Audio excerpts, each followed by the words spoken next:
Policët e shtrirë po konsiderohen gjithnjë më tepër si një nga masat më efikase për rritjen e sigurisë në rrugë, kryesisht në zonat e banuara apo edhe pranë shkollave apo edhe kopshteve. Drejtuesit automjeteve shprehen se vendosja e tyre ndikon drejt për drejt në uljen e shpejtësisë automjeteve dhe në shmangjen e aksidenteve, sidomos në akset ku qarkullimi është i lartë dhe ku lëvizin shumë këmbësor. Sidomos në shkolla njerë duhen këto. Bëhen shumë aksidente, duhet të kenë shumë kujdes.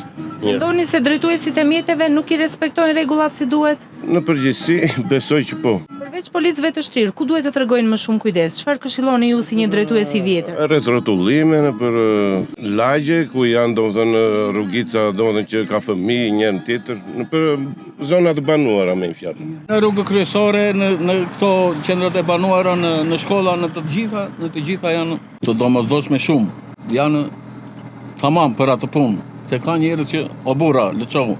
Edhe pikërisht këtu duhen akoma më shumë. Kërkesat për shtimin e policëve të shtrirë janë bërë edhe më të forta pas numrit të lartë të aksidenteve të regjistruara kohët e fundit në vend, disa prej të cilave kanë qenë tragjike dhe me humbje jete, përfshirë edhe fëmijë të vegjël. Nga ana tjetër, specialistët e sigurisë rrugore theksojnë se policët e shtrirë mbeten një ndër format më efektive për kontrollin e shpejtësisë në zonat me risk të lartë. Sipas tyre, krahas shtimit të tyre në akset problematike, është i nevojshëm dhe respektimi i rregullave të qarkullimit nga drejtuesit e mjeteve, në mënyrë që të shmangen aksidentet dhe të garantohet më shumë siguri për qytetarët.